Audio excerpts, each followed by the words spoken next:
chosen one. There are moments in the life of a person when the instruction from heaven is not a whisper. It is a clear and settled word that arrives in the center of your chest before it arrives in your mind. Today that word is this: sit down. Not because something is wrong, not because you need to brace yourself for bad news, but because what is moving in your direction right now is too large to receive while you are still standing in the small version of what you thought your life was. You did not land on this message by accident. I want you to understand that completely. The force that arranged the timing of stars and the migration patterns of birds and the moment in history that you were born into is the same force that moved your attention here today. That is not poetic language. That is a description of a very specific divine appointment that was written long before this day arrived. I am going to speak to the chosen one who has been carrying the weight of a long season, the one who kept showing up even when the evidence was not cooperating, the one who chose faith over and over again in rooms where nobody was watching. You are not the chosen one who is waiting to become something.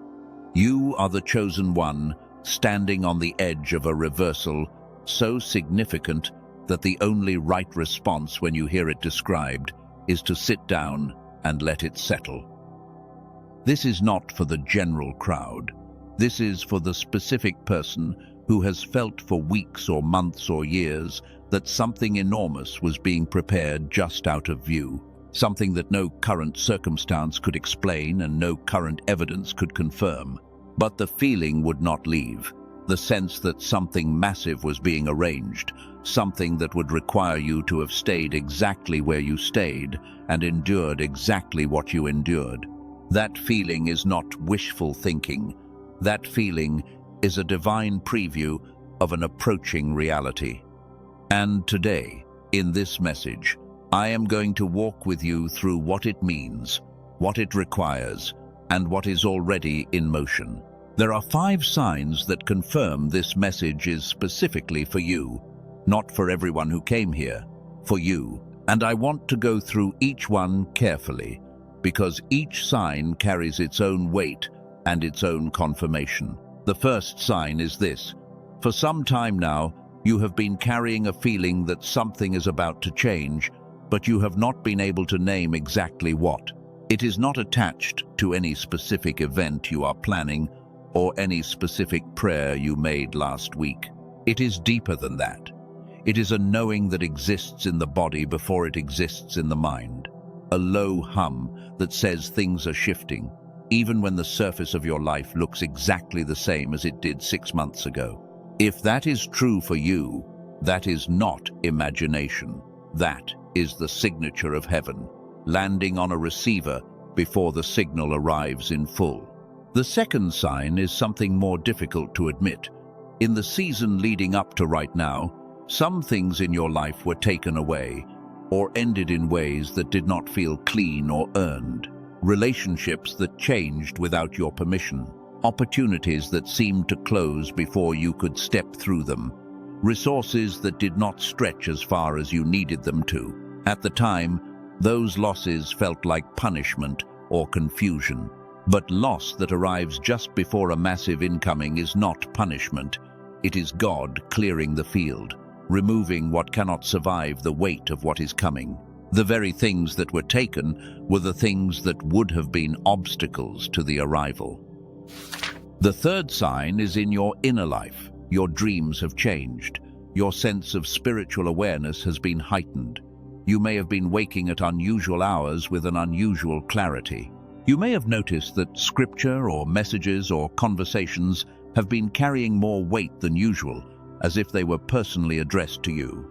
That is because they are. When the internal landscape begins to shift before the external landscape catches up, that is the signal that something is being prepared at the root level before it manifests at the surface. The fourth sign is this: in recent weeks or months, you have had moments, brief and unexpected, of extraordinary clarity. Moments where your mind felt fully present and sharp and connected in a way that your daily experience does not always match. You may have dismissed those moments as random good days, but they were not random, they were previews. They were your mind briefly touching the frequency of where you are going before the full arrival happens. The clarity you felt in those flashes is the clarity that is coming to stay. The fifth sign is the simplest and the most certain. You are here, right now, listening. Every decision that led you to this moment, including the ones that looked like mistakes, moved you in the right direction. The person who was not meant for this message left a long time ago. You stayed. That staying is not an accident, it is a pattern. And that pattern is one of the clearest indicators that the massive thing approaching is approaching specifically for you. Now I want to pause and hold something in front of you before we continue. Over the past several years, something has been discovered in scientific research that most people who care deeply about the things we have been discussing have never been told about. Not because it contradicts anything sacred, because it came from a direction most of us are not watching. A small group of neuroscientists led by a doctor in New York who has spent decades studying this found something about the way the human mind is designed that explains something most spiritually sensitive people have felt for years, but could never fully name. Something so fundamental, it connects back to a Nobel Prize, yet so straightforward in its application that it sounds almost too simple at first.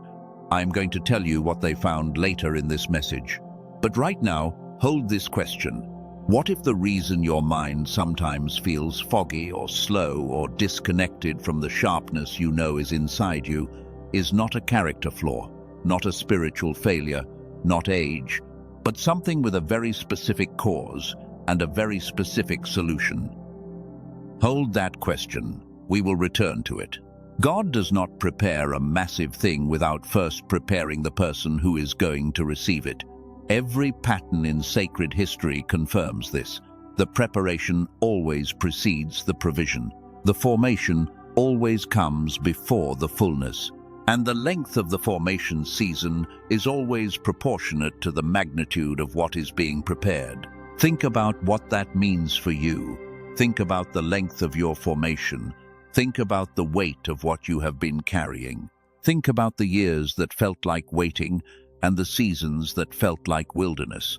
If the preparation was this long and this deep, then what is coming is proportionate to all of it. You do not form a person at this depth to give them a small reward.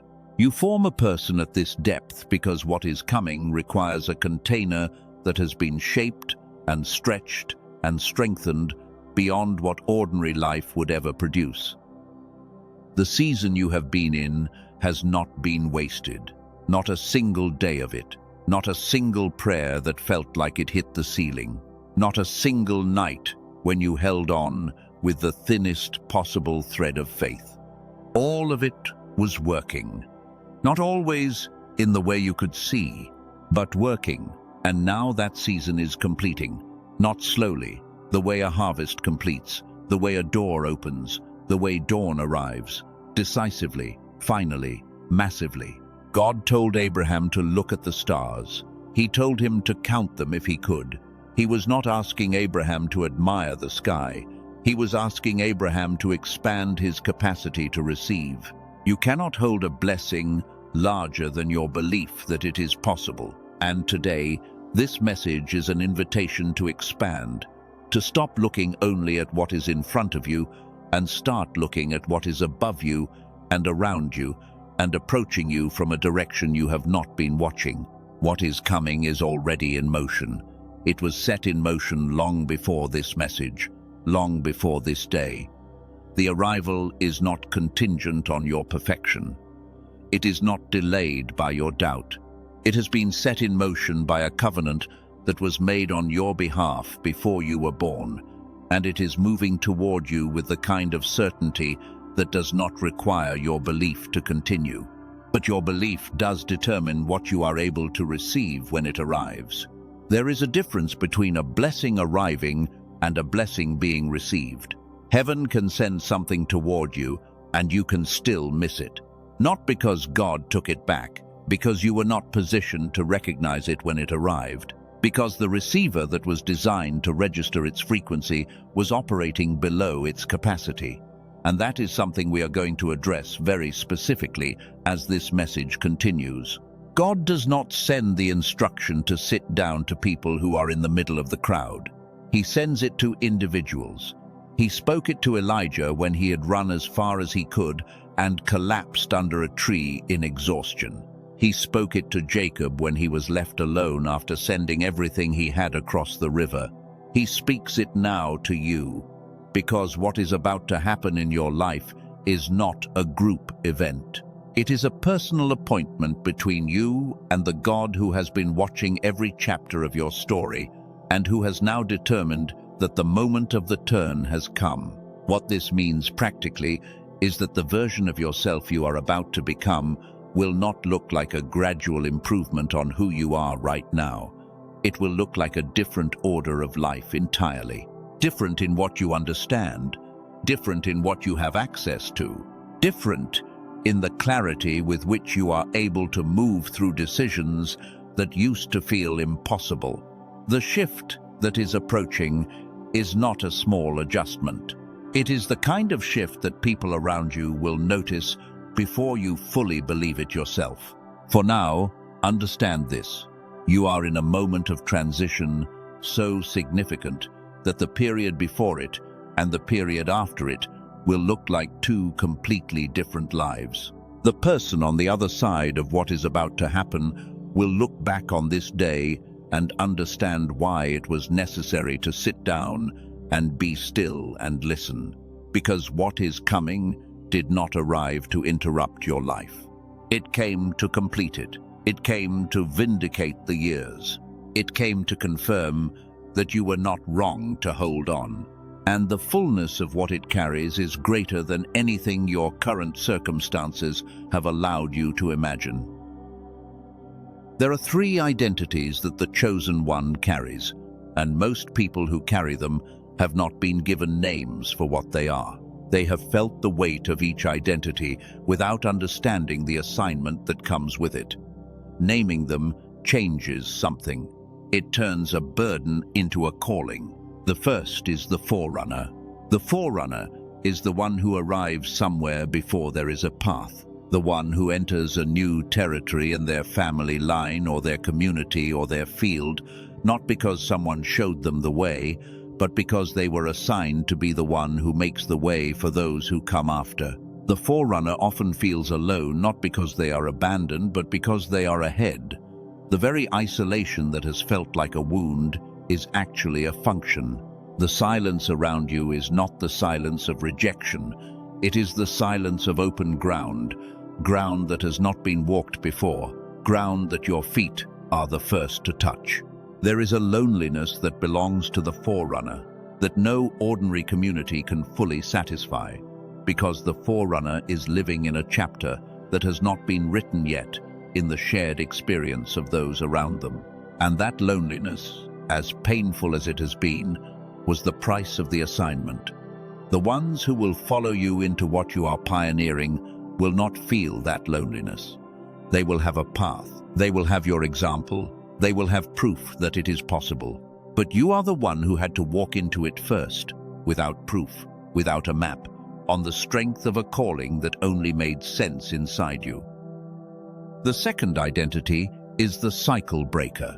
The cycle breaker is the one who was placed at a specific junction in a generational line to interrupt a pattern that had been running for decades or generations before them.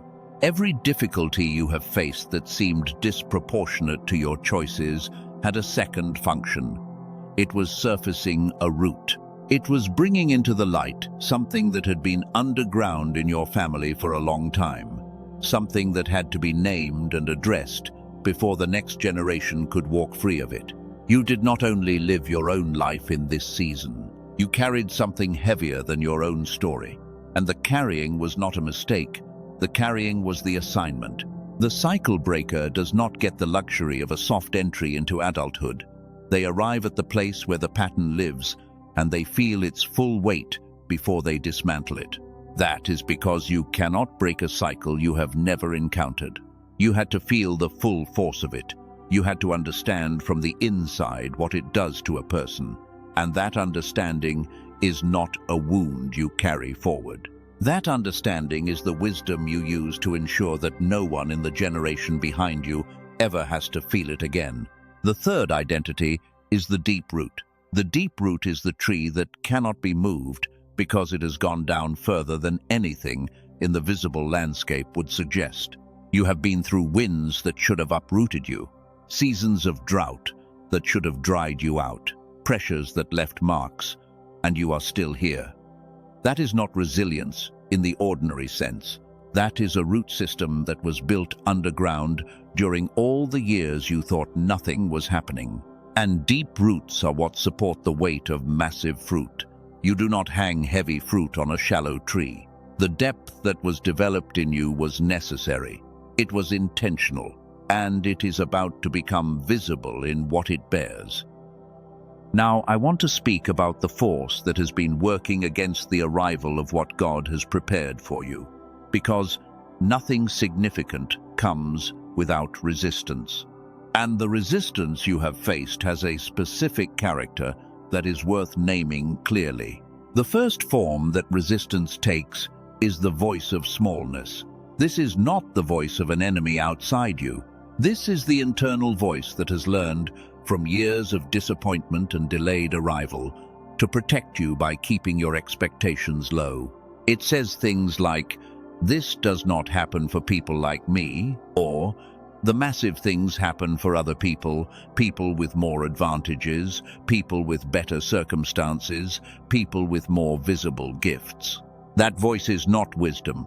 That voice is a defense mechanism that has outlived its usefulness, and in the season you are entering, that voice does not get to make the decisions. The second form of resistance is something I want you to recognize very specifically, because it has a pattern that repeats in the stories of nearly every chosen one before the moment of their breakthrough. It is the experience of maximum resistance arriving just before maximum release. In the natural world, the moment of greatest pressure in a birth is the moment just before emergence. The pressure does not mean the thing is not coming. The pressure means it is almost here. If you have been experiencing unusual pressure lately, unusual resistance, unusual difficulty, that is not a sign that the massive thing has been taken away. That is a sign that you are in the moment just before it arrives. The third form of resistance is the comparison trap. The temptation to measure your timeline against the timeline of someone else whose story you can see from the outside. What you cannot see is how long that person waited in rooms where nobody was watching. What you cannot see is the specific configuration of their preparation and how different it is from yours. Your timeline is not delayed. Your timeline is custom. It was written for the specific weight of what is being placed in your hands, and no other timeline is comparable to it. The moment you stop measuring your story against someone else is the moment your story starts to move with the clarity it was always meant to have. Now let me bring you a figure from sacred history that I want you to hold in your mind as we continue. His name was Joseph. He was given a dream at 17 years old that described a future so significant that his own family could not accept it. And then the preparation began, not in the way anyone would have designed it. He was put in a pit. He was sold. He was taken to a foreign land. He was placed in prison for a crime he did not commit. Every chapter looked like an ending. Every door that closed looked like a final door. And then one morning, without warning, at the age of 30, everything changed. In a single day, he went from the prison to the palace. In a single day, the dream that had been given 13 years earlier arrived in full. The most important detail in that story is not the palace. The most important detail is the pit, because the pit was not punishment. The pit was positioning. Every place Joseph was taken that looked like the wrong direction was actually a training ground. giving him exactly what he would need to steward what was coming. The prison taught him administration. The foreign land taught him language and culture. The years of waiting gave him a character that could not be corrupted by the power he was about to receive. Your pit was not a mistake. Your prison was not a punishment. Every place you have been that felt like the wrong direction was actually the right preparation for the specific thing that is approaching. There is a second picture I want you to hold alongside Joseph. It is the image of a seed in winter.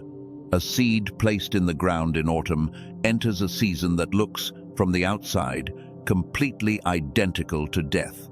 It is dark, it is cold, it is still.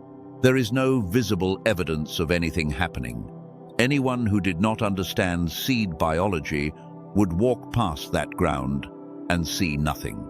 And yet, underground, the most complex and irreversible process of transformation is underway. The outer shell is being broken down. The root structure is forming.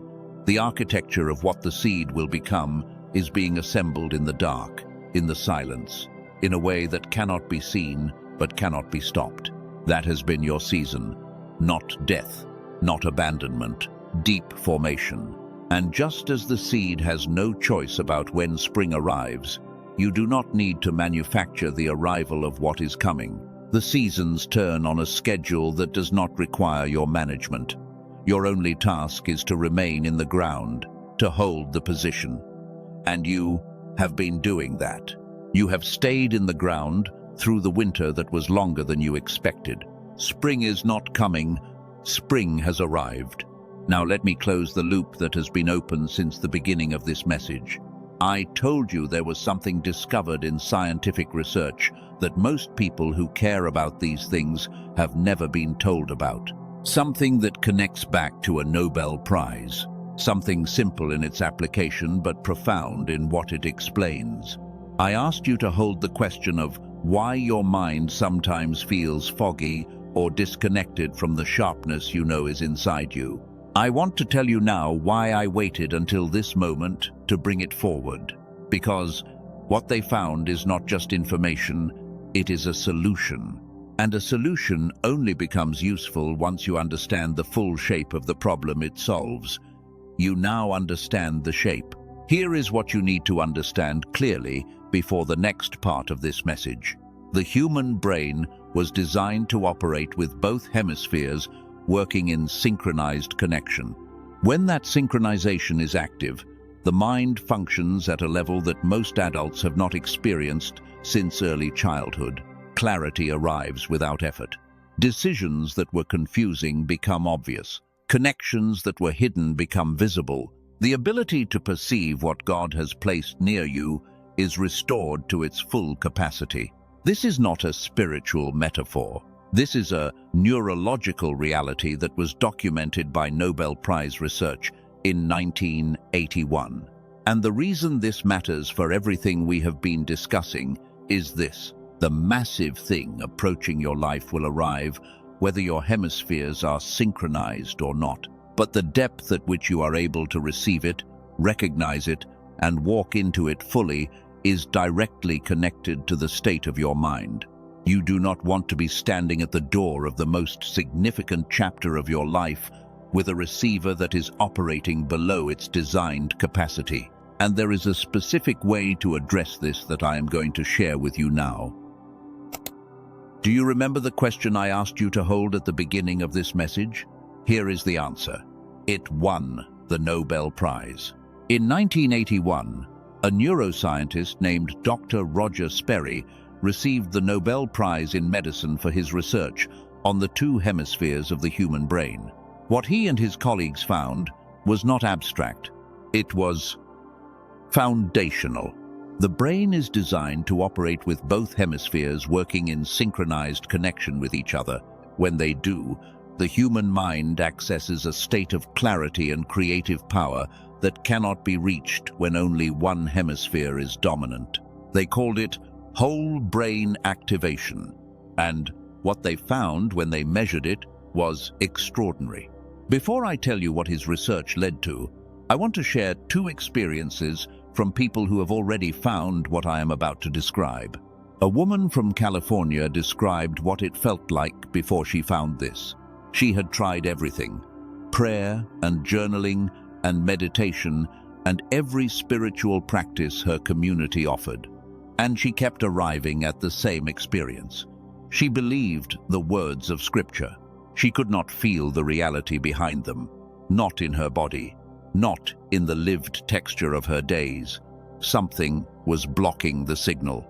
After 10 days of what she found, she described a channel that had been blocked suddenly becoming open, not because she tried harder, because the receiver had been repaired. The clarity she had known briefly in childhood and had chased in fragments ever since became the consistent baseline of her daily experience. A man from Texas described something similar, someone who had spent years holding things together for everyone around him while his own interior life became thin and distant. He said prayer had started to feel like talking into a wall. The frequency was right, but the receiver was off. 2 weeks after he found what I am about to describe, he woke up and reported that his mind felt like it was running on all of what it was supposed to run on. The fog that had been so consistent he had stopped registering it as fog was gone. His decisions became clearer. His relationships became deeper. The sharpness that he had assumed was a casualty of age came back, not as a brief flash, but as a permanent baseline. That is because of what the team I am about to describe discovered. A team of neuroscientists led by Dr. Daniel Barone in New York spent years doing the following. They took over an hour of clinical neural sync technology, the kind of whole brain activation protocol used in specialized medical settings, and through an intensive compression and refinement process, they engineered it into an 8-minute targeted auditory sequence. 8 minutes a day, headphones on, eyes closed. That is the entirety of the physical requirement. No meditation posture, no mantras, no journaling. The process works beneath the level of conscious effort. They call it the genius switch. The genius switch is not a brainwave product. It is not a sound frequency track designed to induce a mood. It is a targeted neural synchronization sequence engineered specifically to reconnect the two hemispheres based on the Nobel Prize research of Dr. Roger Sperry. The mechanism is different because the target is different. Most sound products address the brain waves. The genius switch addresses the architecture of synchronization itself. That is a different category of result. The genius switch is not for everyone. It is for the chosen one who understands that God prepared not only the promise, but the mind that must walk into it. The person who has been sincere for years, who has done the work, who has felt the call clearly and kept returning to it even when the evidence was not cooperating, and who is ready to stop treating the mental fog as a character flaw and start treating it as something with a specific address and a specific solution. Now, practically, Dr. Barone and his colleagues noted that colleagues in the field regarded this as extraordinary value, even at $500. In-person neurofeedback sessions run $300 per hour. Home devices run $7,000. The Genius Switch was made available online at $49, and today, on this specific page, there is an additional $10 off, $39. It also comes with 4 free bonuses. A guided visualization from a top creator on the Calm app. A grocery guide that identifies the most common foods in American households that contribute to brain fog and shows specific alternatives. A classic text on manifestation that is over 100 years old and is the source behind virtually every manifestation technique taught today, available for $20 on its own. And a printable infographic of the 5 highest leverage habits for building the life you are meant to live. And it is covered by an unconditional money-back guarantee. Listen once or listen 80 times. If it does not do for you what it has done for 18,456 people, Every dollar is returned without conditions or questions. The provision God has already placed near you becomes fully visible in the synchronized state in a way it does not in the partial state. Not because the provision is new, because the receiver that can recognize it is restored. What has been arranged for you is already in motion. The question is whether you arrive at the point of intersection with the receiver fully online. One thing worth naming directly: if you search for anything that sounds similar on YouTube or streaming platforms, you will find tracks using similar language. Dr. Barone and his team studied them. Most had no neural sync technology embedded at all. They used the language because the barrier to doing so is essentially zero. The mechanism is what makes the difference. The mechanism only exists in what his team built. The verified path is through the link in the description.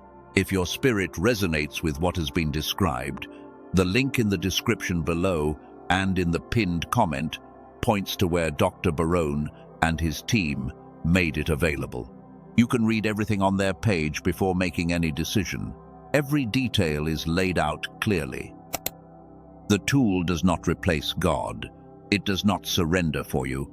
It does not close the door for you. What God is doing in you is not conditional on any tool.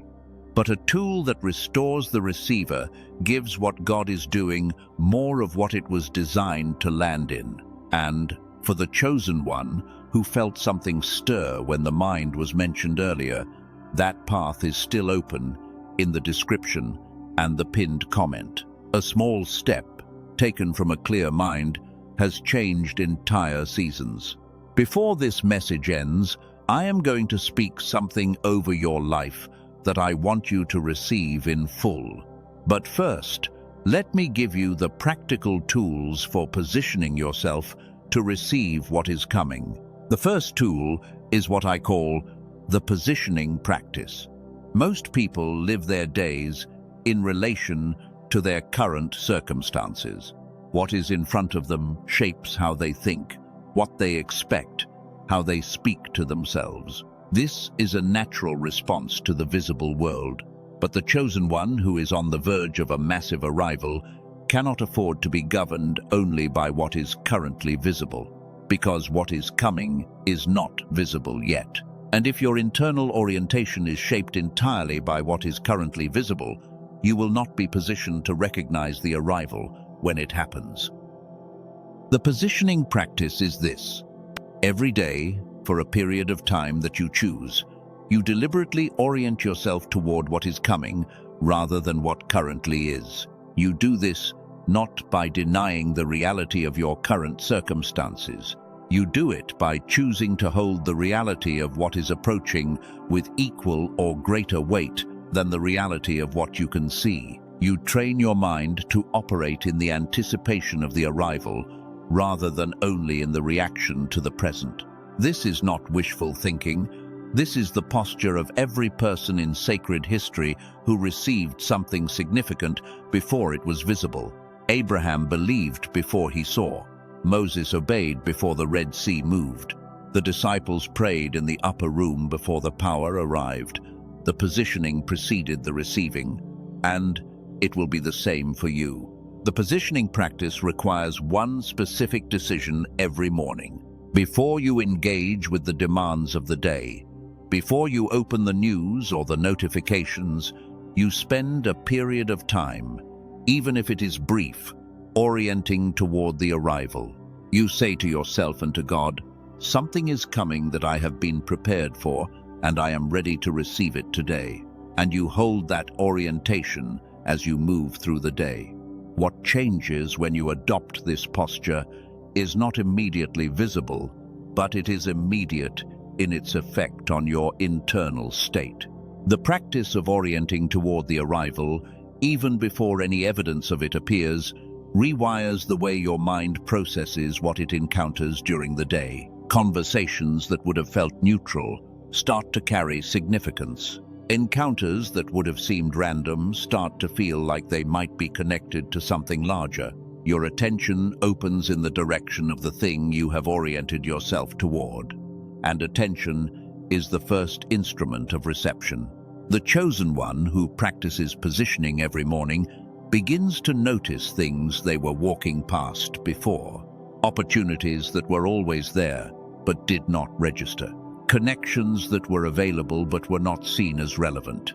The arrival of the massive thing is not just a single event, it is a series of smaller recognitions, each one building toward the fullness of what God has prepared. And each of those recognitions requires a receiver that is tuned to the right frequency. The second tool is the reception alignment. Most people in a season of waiting spend their mental and emotional energy resisting the present. They push against what is. They argue with their current circumstances. They spend their attention in opposition to what they do not want, rather than in orientation toward what is coming. And that resistance, as understandable as it is, actually narrows the aperture of reception. A mind in a state of resistance is a closed fist. What is being sent cannot be received by a closed fist. The reception alignment is a daily practice of releasing the resistance, not resigning yourself to your current circumstances as permanent, but releasing the argument with them, allowing what is to be what it is for this moment, without making it the definition of what will always be. You hold your present circumstances with an open hand, not a closed one. And in that openness, in that released resistance, there is room for what is coming to arrive. This is one of the most difficult practices for the chosen one in a long formation season, because the natural response to extended difficulty is to tighten, to resist, to protect. But the very tightening that protects you from further hurt also closes you to the arrival of the thing that would end the hurt. The reception alignment is an act of trust performed in the absence of visible evidence. It is the daily decision to release the grip and open the hand, and it is one of the most powerful things you can do to prepare for the arrival. The reception alignment is not a passive acceptance. It is an active reorientation. It does not say, "Nothing matters." It says, "I will not spend my attention fighting what is when I could spend it receiving what is coming." And that redirection of attention is not small. It is the difference between arriving at the moment of breakthrough already exhausted from resistance and arriving at it with the full capacity of your attention, available to recognize and receive what God has placed in front of you. The third tool is the expectation reset. This is perhaps the most important of the three, and the one most commonly neglected by people in long formation seasons. Over time, repeated disappointment trains the expectation downward, not by a conscious decision, but by the accumulated weight of experiences where the thing hoped for did not arrive on the expected schedule. The mind learns, through experience, what to expect. And if the experience has been one of prolonged waiting, the mind learns to expect prolonged waiting as its default state. The expectation reset is the practice of deliberately raising your expectation back to the level that matches what God has actually prepared, not the level that your disappointments have trained it down to. This requires honesty. You have to acknowledge that your expectation has dropped. Most people in a long formation season have expectations that are much lower than they would admit publicly. They say the right words about faith and abundance and blessing, but in the private interior of their minds, they have stopped truly expecting the massive thing to arrive. They have normalized the waiting, and in normalizing the waiting, they have inadvertently sent a signal that they have accepted the waiting as a permanent condition rather than a transitional one. God does not respond to the words you say publicly. He responds to the reality of what you genuinely expect. And the expectation reset is the practice of closing the gap between what you say you believe and what you actually expect in the quiet places of your mind. You do this by identifying, specifically, what you have stopped expecting. Name it. Be honest about it. Not as an exercise in self-criticism, but as an act of spiritual honesty that creates the conditions for genuine change. And then make a decision, a deliberate and active decision, to restore that expectation to full, not to a guarded version, not to a this time maybe version, to the full expectation of the thing arriving. This practice has a particular quality of vulnerability to it, because to genuinely expect the massive thing again, after years of waiting, is to make yourself open to the possibility of disappointment again. And that openness feels dangerous after what you have been through. But the chosen one who will receive what is coming cannot afford the protection of low expectation. The protection costs more than the risk. The cost of low expectation is the arrival of the thing without a receiver open enough to fully hold it.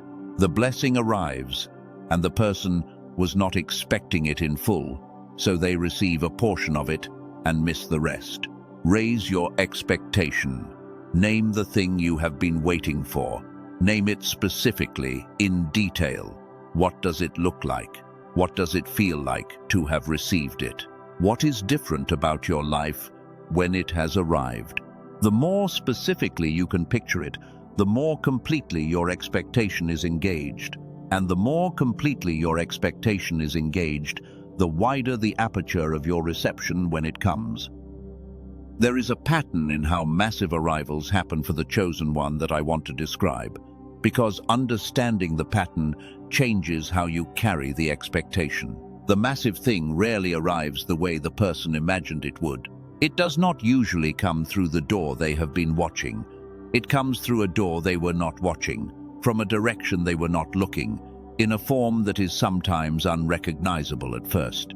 And the reason so many chosen ones miss the arrival or receive it slowly is that they were expecting a specific version of the blessing rather than the blessing itself. The expectation reset requires you to hold the expectation for the substance of what God has prepared without requiring it to arrive in the exact form you have imagined. Hold the expectation for the provision without requiring it to come through the channel you currently see. Hold the expectation for the relationship without requiring it to look like what you have been picturing.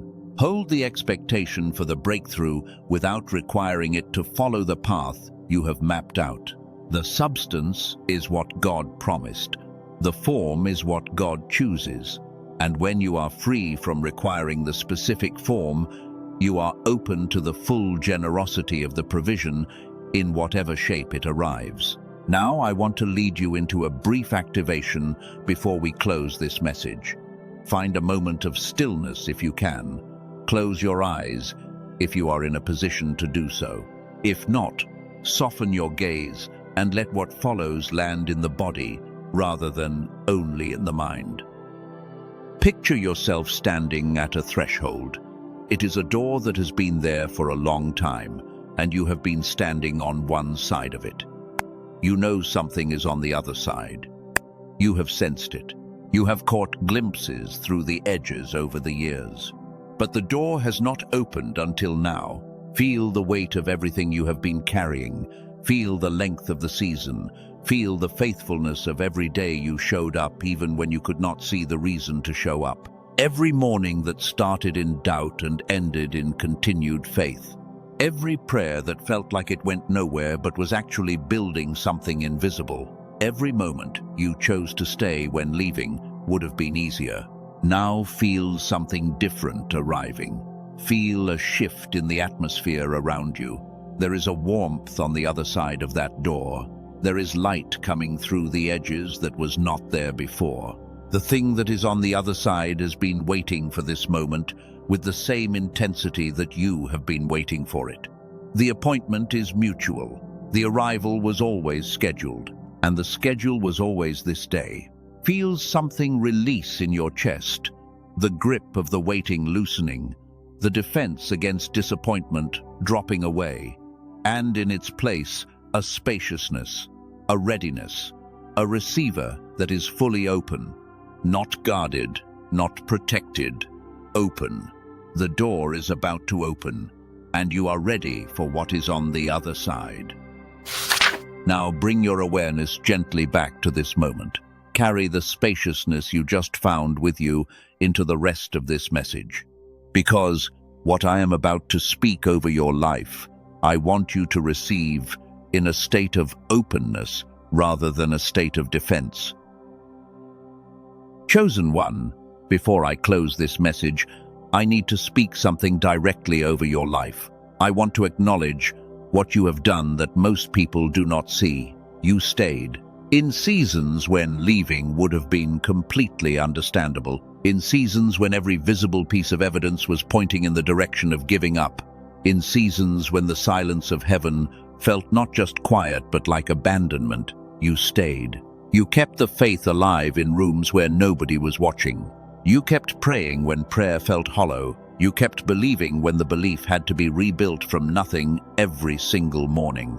That staying is seen, not only by me, by the God who placed the calling on your life before you were born into this body, before this chapter of history began. And what you have done, the patient endurance, the faithfulness without applause, the hope maintained against the evidence, is not going to go unrewarded. It was never going to go unrewarded. The covenant does not have a clause for unrewarded faithfulness. It does not exist. The thing I want to release over you right now is this. Release the shame of the season that took longer than you planned. You did not fail the timeline.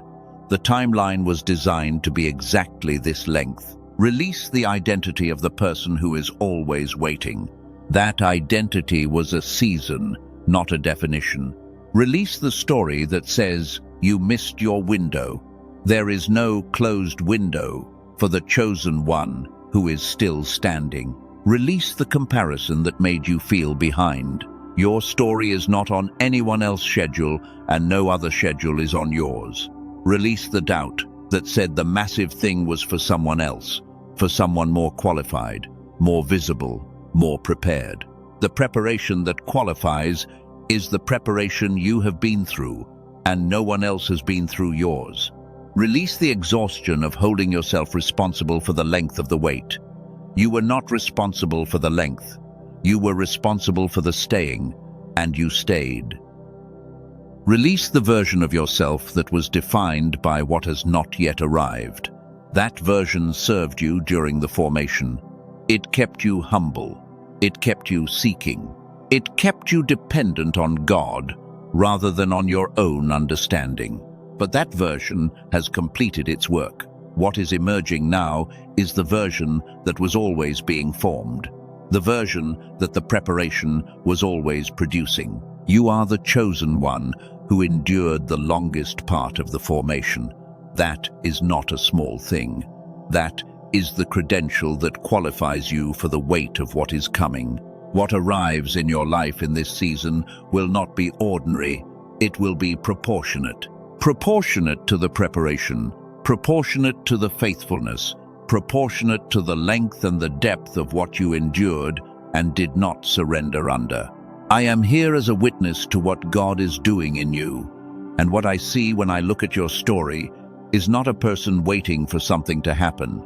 I see a person standing at the exact moment of arrival. The person who stayed through the winter and is now standing at the first day of spring without fully realizing that the season has changed. And this is what I declare over your life in this moment. I declare that every door that was supposed to open is opening now. I declare that every provision that was arranged before you understood you needed it is arriving. I declare that every relationship that was meant for this chapter of your life is finding you. I declare that the clarity you have been reaching for in fragments is becoming your permanent baseline. I declare that the fog that has been between you and the full expression of what God placed in you is lifting. I declare that the version of yourself that the formation was always producing is emerging into full expression. Now, in this season, in this specific and irreplaceable moment, because the preparation is complete. The covenant is intact, and what is about to hit your life is exactly as massive as God intended it to be when He first placed the calling on you. And so it is. And for the chosen one who felt something stir when the mind was mentioned in this message, who recognizes that the fog has been a barrier to the fullness of what God has prepared, the path that was described is in the description below and in the pinned comment. That is the only place I will leave it. The rest of what remains belongs to you and to the God who arranged this appointment long before this day arrived.